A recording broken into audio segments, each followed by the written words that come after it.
नमस्कार, मैं हूँ शिवानी और हम देख रहे हैं आईआर इंटरनेशनल रिलेशंस।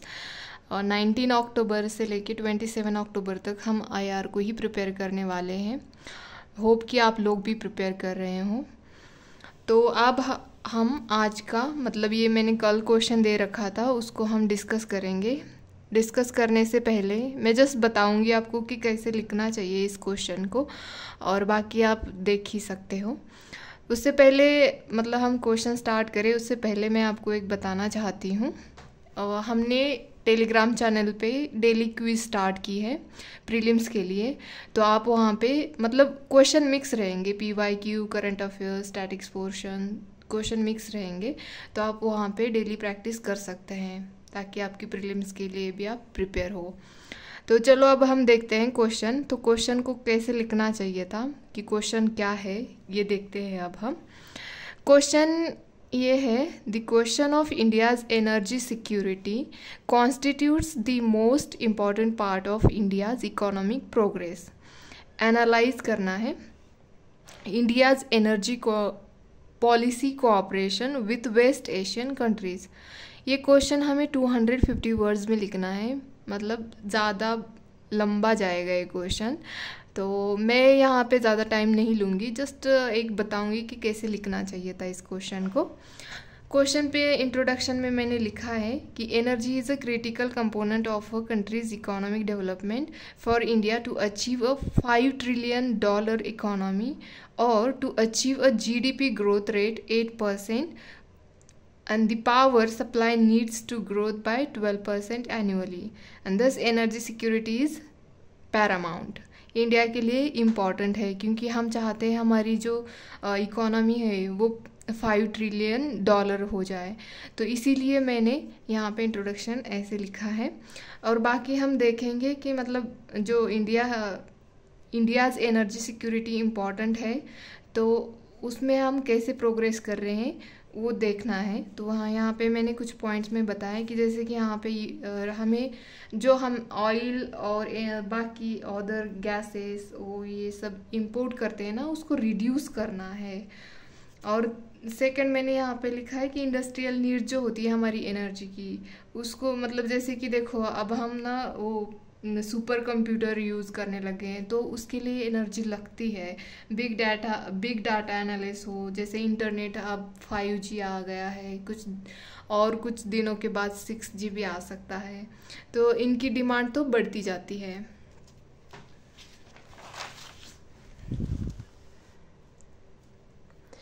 और फिर मैंने थर्ड यहाँ पे लिखा है कि जैसे कि हमारी अर्बनाइजेशन बढ़ती जा रही है तो वैसे ही जो अर्बन एरिया में लोग रहने लगे हैं उनका भी पॉपुलेशन बढ़ रहा है, तो हमें मतलब एनर्जी की ज़रूरत है।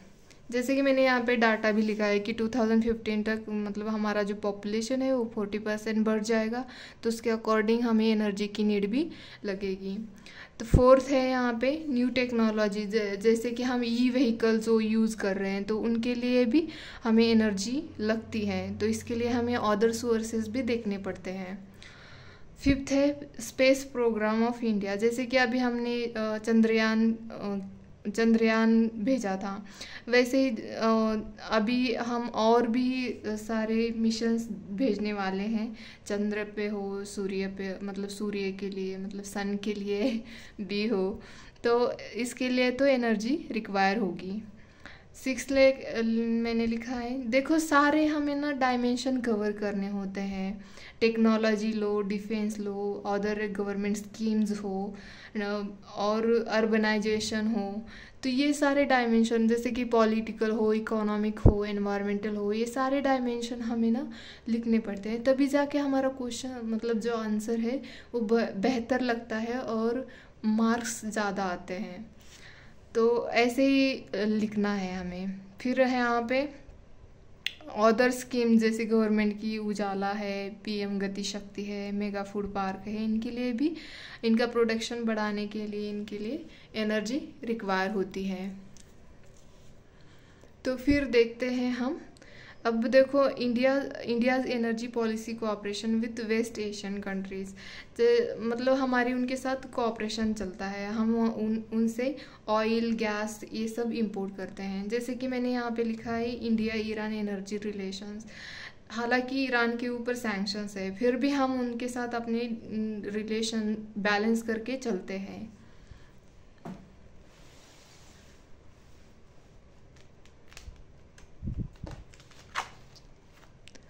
अब देखते हैं हम, सेकंड है यहाँ पे इंडियाज़ इन्वेस्टमेंट इन गैस फील्ड, लाइक ये फरजाद बी गैस फील्ड है, इसमें हम इन्वेस्ट कर रहे हैं ताकि मतलब एनर्जी ज़्यादा प्रोड्यूस हो। और फिर हम इंपोर्ट जो होता है यूरेनियम ओर जो होता है, मतलब रॉ काइंड ऑफ होता है वो, उसको हम कजाकिस्तान से, उज़्बेकिस्तान से, ऑस्ट्रेलिया से इंपोर्ट करते हैं। और फिर ताकि हम उससे एनर्जी प्रोड्यूस कर सकें। यूरेनियम से तो आपको पता है न्यूक्लियर एनर्जी प्रोड्यूस होती है। और फिर boosting the contracts with non OPEC nations like Guyana, ये कहाँ पे है आप मुझे बता देना। हालांकि मैं बता दूँ, लेकिन आप कमेंट बॉक्स में बता दीजिए मुझे। Diversification of energy sector like renewable energy, जैसे कि सोलार है, न्यूक्लियर है, ग्रीन हाइड्रोजन एनर्जी है, इनको भी हमें, इनसे भी एनर्जी प्रोड्यूस कर लेनी चाहिए। और फिर इसमें चैलेंजेस क्या है जो हमारा जो एनर्जी कोऑपरेशन है विथ वेस्ट एशियन कंट्रीज, इसमें चैलेंजेस क्या है। जैसे कि देखो, CPEC जो कंट्रीज़ है, इनकी हेजोमनी चलती है। हेजोमनी मीन्स मतलब उनकी खुद की ही डिक्टेटरशिप नहीं होती, क्या उस काइंड ऑफ चलता है। तो ये भी एक चैलेंज है हमारे लिए। फिर सैंक्शंस होते हैं, जैसे कि USA के हैं और अदर कंट्रीज़, मतलब UK, फ्रांस, इनके भी हो सकते हैं सैंक्शंस। तो सैंक्शंस मीन्स एक लिमिटेशन होती है, आपके ऊपर एक पेनल्टी लगाई जाती है, तो ये होता है। और ये भी एक चैलेंज है, China's influence on west countries, west Asian countries, ये भी अगेन एक चैलेंज ही है। अभी जैसे देख रहे हो आप,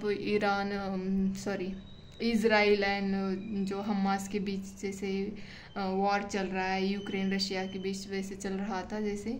बट ये वेस्ट एशियन कंट्रीज़ में देखा जाए तो पॉलिटिकल इंस्टेबिलिटी रहती है, तो ये भी एक चैलेंज ही है। और फिर नेक्स्ट है delay in project approval, like ये फरजाद बी गैस प्लांट है, तो इसमें भी डिले हो रहा है, तो ये भी एक चैलेंज ही है।